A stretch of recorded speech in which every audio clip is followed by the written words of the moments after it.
Hello everyone, welcome to back my YouTube channel math Masti पे।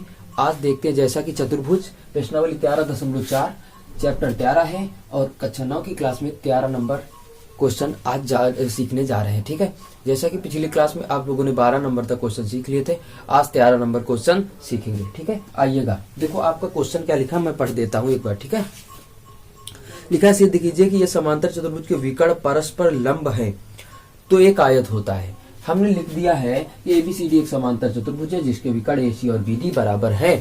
सिद्ध करना है कि एबीसीडी एक आयत है। क्या आपको सिद्ध करना है? एबीसीडी आयत है। ठीक, आपको एक काम करना है, उत्पत्ति रचना कुछ नहीं लिखनी है बच्चों। त्रिभुज ले लेना एबीसी। त्रिभुज क्या ले लेना? एबीसी। तो त्रिभुज एबीसी और त्रिभुज एक ले लेना बीसीडी।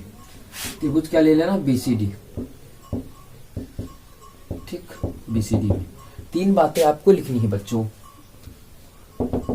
पहली बात, ये बराबर तो इसके होगी, समांतर चतुर्भुज की सम्मुख भुजाएं हैं। ए बी बराबर सी डी, समांतर चतुर्भुज की सम्मुख भुजाएं आप लिख सकते हैं। ओके। दूसरी बात, ये दोनों त्रिभुजों में उभयनिष्ठ है। बीसी बराबर बीसी भुजा उभयनिष्ठ है। क्या है? उभयनिष्ठ। तीसरी बात, आप देख सकते हैं कि दोनों विकर्ण आपस में क्या है? बराबर है, जो कि दिया है। AC बराबर BD, दोनों त्रिभुज क्या हो जाएंगे बच्चों? सर्वांग सम हो जाएंगे। ठीक है, सभी अंगों से बराबर हो जाएंगे। बराबर। इसके बाद क्या सिद्ध करते हैं कि ये वाला जो पूरा कोण है इस कोण के बराबर कर देते हैं, यानी ABC त्रिभुज का ये वाला कोण और BCD का ये वाला कोण, यानी क्या लिखेंगे? कोण B बराबर कोण C। ठीक है, अब इतनी बात तो आप लोग समझ पा गए होंगे। एक चीज और सीखा होगा कि ये दोनों समांतर चतुर्भुज की सम्मुख भुजाएं समांतर होती है, तिर्यक रेखा ये बन रही। और जब तिर्यक रेखा बन रही तो तिर्यक रेखा के जो क्रमागत कोण होते हैं उन कोणों का योग 180 अंश होता है। तो हम लोग लिख सकते हैं कि कोण B प्लस कोण C बराबर 180 अंश होता है। अब एक चीज ये भी जानते हैं कि कोण B प्लस C की जगह पे क्या रख सकते हैं? B बराबर 180 अंश। ये कितना हो गया? 2 कोण B बराबर 180 अंश। 2 से डिवाइड कर दीजिएगा, कितना आ जाएगा? 90 डिग्री। और जब ये 90 है तो भैया ये भी तो 90 आएगा कि नहीं आएगा? सब 90 आएंगे। अब इसके साथ मिलाप कराओगे तो ये भी 90 आएगा। ये तो 90 है ही, ये 90 है, इसके साथ कराओगे तो ये भी 90। यानी इस प्रकार हम लोगों ने क्या सिद्ध किया? ये एक आयत है। क्या है? आयत। आयत की सम्मुख भुजाएं बराबर होती है और प्रत्येक कोण समकोण होता है, उसे हम आयत कहते हैं। नोट कर लीजिएगा फटाक से। उसके बाद दूसरा क्वेश्चन चलते हैं, 14 नंबर।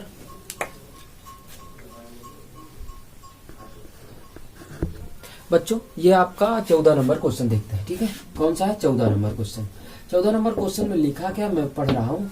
देखो लिखा है, सिद्ध कीजिए कि यदि एक चतुर्भुज के विकर्ण परस्पर लंब समद्विभाजक है तो सिद्ध कीजिए समचतुर्भुज होता है।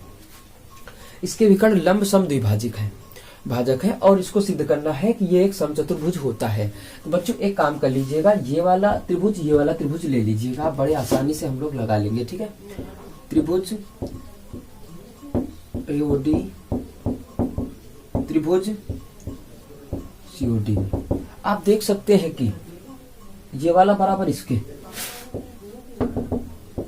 OA बराबर OC। फिर क्या होगा? अब एक चीज और समझ सकते हैं, लंब समद्विभाजक है तो ये वाला कोण इस कोण के बराबर होगा कि नहीं हो? कर दीजिएगा आप। कौन सा? COD बराबर कोण AOD। ठीक, तीसरी बात, जो OD है आपका उभयनिष्ठ हो जाएगा। ठीक है, उभयनिष्ठ भुजा हो जाएगी। दोनों त्रिभुज क्या करते हैं? सर्वांग सम। AOD सर्वांग सम त्रिभुज COD। इसके बाद क्या सिद्ध करते हैं कि ये वाली भुजा इस भुजा के बराबर है, यानी AB बराबर CD। अब आपने इसको समांतर चतुर्भुज लिखा था, समांतर चतुर्भुज की सम्मुख भुजा ये इसके बराबर, ये इसके बराबर, तो भैया ये इसके बराबर, तो चारों बराबर। यानी क्या लिखोगे? AB बराबर BC बराबर CD बराबर DA।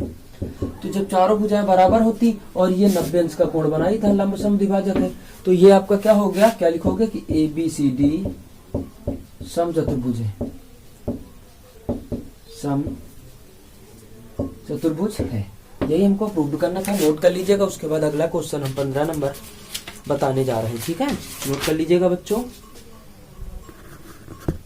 बच्चों ये आपका 15 नंबर क्वेश्चन है, ठीक है। 15 नंबर क्वेश्चन में लिखा, सिद्ध कीजिए कि यदि किसी चतुर्भुज के विकर्ण बराबर तथा समकोण पर समद्विभाजित करते हैं तो वह एक वर्ग होता है। हमने यहाँ पे समांतर चतुर्भुज की बात कर रहे हैं। समांतर चतुर्भुज लिया है कि एक समांतर चतुर्भुज एबीसीडी जिसके विकर्ण दोनों बराबर परस्पर लंब है, ठीक है। सिद्ध करना है कि एबीसीडी एक वर्ग है। हम लोग एक काम करेंगे, त्रिभुज लेंगे एओडी और ये एओबी, ठीक है। इसी से लगाते हैं त्रिभुज एओबी और त्रिभुज एओडी में, ठीक है। क्या करते हैं कि लंब समद्विभाजक था, ये वाला कोण ये उस कोण के बराबर होगा। पहली चीज तो यही हो जाएगी यार, हो जाएगी कि नहीं हो जाएगी। एओडी क्या लिखेंगे बच्चों, एओडी, एओडी बराबर कोण एओबी, ठीक। दूसरी चीज क्या लिखेंगे, एवो उभयनिष्ठ भुजा है। एवो क्या है, उभयनिष्ठ भुजा, ठीक। दूसरी चीज क्या है, आप देख सकते हैं कि ये डीओ बराबर बीओ लिख सकते हैं कि नहीं लिख सकते, बीओ बराबर डीओ, ठीक है। इस प्रकार त्रिभुज दोनों को क्या कर देंगे, सर्वांग सम। इसलिए आप क्या कर सकते हैं, ये वाली भुजा इसके बराबर कर सकते हैं बच्चों, ठीक है। ए बी बराबर ए डी, ठीक। इस प्रकार ये वाली समांतर चतुर्भुज ये इसकी चारों भुजाएं बराबर हो जाएंगी, इसलिए ए बी बराबर बी सी बराबर सी डी बराबर डी। चारों भुजाएं बराबर हो गई, समचतुर्भुज बन गया। ये क्या बन गया, समचतुर्भुज। हमें सिद्ध क्या करना, वर्ग सिद्ध करना, क्योंकि ये दोनों आपस में क्या थे, लंब थे। हमें समचतुर्भुज सिद्ध करना, तो आइएगा सिद्ध करते हैं। एक बार त्रिभुज ये वाला ले लीजिएगा बच्चों, त्रिभुज ए बी डी और ए बी डी लिया और ए सी डी ले लो एक बार त्रिभुज, ठीक। त्रिभुज ए सी डी में अब आप देख सकते हैं कि तीन बातें आपको लिखनी है बच्चों, तीन बातें लिखनी। पहली चीज तो ये भुजा इसके बराबर है। कौन सी भुजा बराबर है, ए बी बराबर सी डी है, ठीक। दूसरी चीज है ए डी जो है उभयनिष्ठ है आपकी, ए बी जो क्या है उभयनिष्ठ है। अब तीसरी बात आप क्या लिख सकते हैं कि विकर्ण इसके क्या थे, बराबर। क्या लिखेंगे, ए सी बराबर बी डी। दोनों त्रिभुज क्या कर देंगे, सर्वांग सम कर देंगे, सभी अंगों से बराबर। तो त्रिभुज ए बी डी सर्वांग सम त्रिभुज ए सी डी। यहां से बराबर होने का तात्पर्य यह निकला कि जो ये कोण है इस कोण के बराबर हो जाएगा। आपने ये त्रिभुज लिया था तो इस कोण, ये वाला त्रिभुज लिया, ये कोण, यानी कोण ए बराबर कोण डी आ गया, ठीक है। अब आप फिर वही वाला तरीका लगाइएगा कि कोण ए प्लस कोण डी बराबर 180 अंश। ये एक सरल रेखा है ना। तो कोण ए प्लस कोण ए रख देते इसकी जगह पे, बराबर 180 अंश। तो 2 कोण ए हो गया बराबर 180 अंश, ठीक है। क्या करते, 2 से इसको डिवाइड कर देते, कोण ए बराबर कितना आ जाता, 90। और जब 90 आ गया भैया, ये 90 हो गया, यानी सभी 90 हो गए आपके। जब सभी 90 हो गए बच्चा, तो फिर आपको एक काम बनता है कि एबीसीडी एक वर्ग है, क्योंकि चारों भुजाएं पहले ही बराबर थी। एबीसीडी एक वर्ग है। आ गई बात समझ में। अब नोट कर लीजिएगा फटाक से। उसके बाद लास्ट क्वेश्चन है बच्चों, ये 16 नंबर क्वेश्चन देखते हैं, यानी आज की क्लास का लास्ट क्वेश्चन होगा, ठीक है। लिखा है कि त्रिभुज एबीसी की मध्यिका एडी को यक्ष की ओर बढ़ाते हुए एडी बराबर डी यक्ष, तो सिद्ध कीजिए कि एबी यक्ष सी एक समांतर चतुर्भुज है। हमने लिख दिया है कि त्रिभुज एबीसी में मध्यिका एडी को यक्ष तक इस प्रकार बढ़ाया कि एडी बराबर डी यक्ष, यानी ये वाली दूरी इसके बराबर है। सिद्ध करना ये एक समांतर चतुर्भुज है। अब इसको रचना में लिखेंगे, इसको ऐसे मिलाया, ठीक है। बी यक्ष और सी यक्ष को मिलाया, सी यक्ष को मिलाया,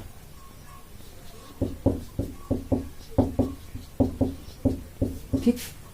अब देखो आपको क्या ज्ञात है कि ए डी बराबर डी यक्ष। दूसरी चीज ये मध्यिका है, तो बी डी बराबर ये ज्ञात है।